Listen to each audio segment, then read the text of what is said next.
A ball girl appeared to faint during Taylor Fritz's match against Sebastian Korda at the Monte Carlo Masters on Thursday.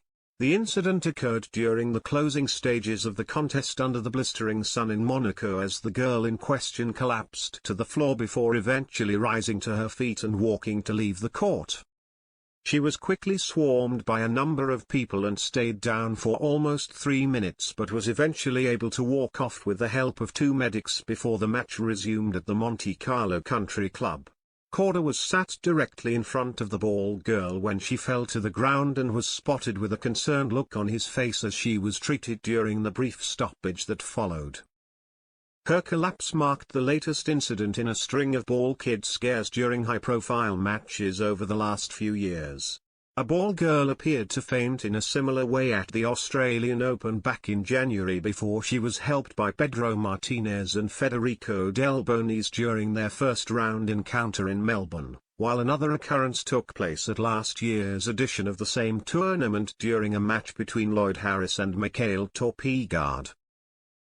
The girl who fainted in Monte Carlo was applauded by those in attendance as she was helped to her feet before leaving the court shortly before the penultimate game of the second set between Fritz and Korda.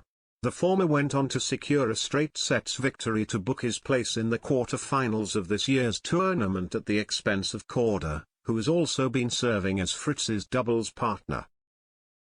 Fritz will now face Alejandro Davidovich Fokina, who sensationally defeated Novak Djokovic in a major upset earlier this week, in the next round for a place in this year's semi-finals. He won last month's Indian Wells tournament on home soil in California and will be looking to prepare for the upcoming French Open in the best possible manner by going as far as he can over the course of this week in Monte Carlo.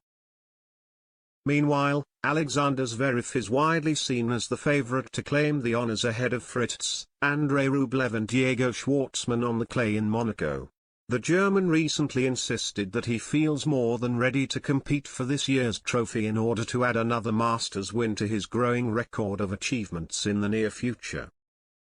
"This is the only Masters on clay I haven't won yet, but I'm very motivated to do so," he said. "I'm very motivated to play great tennis and I hope I can show that on court this week." The likes of Yannick Sinner and Grigor Dimitrov will also be in action in Monaco this week to step up their French Open preparations in advance of the second Grand Slam of the new season. Last year's Monte Carlo Masters tournament was won by Stefanos Tsitsipas, who only needed 2 sets to beat Rublev in the all-important final.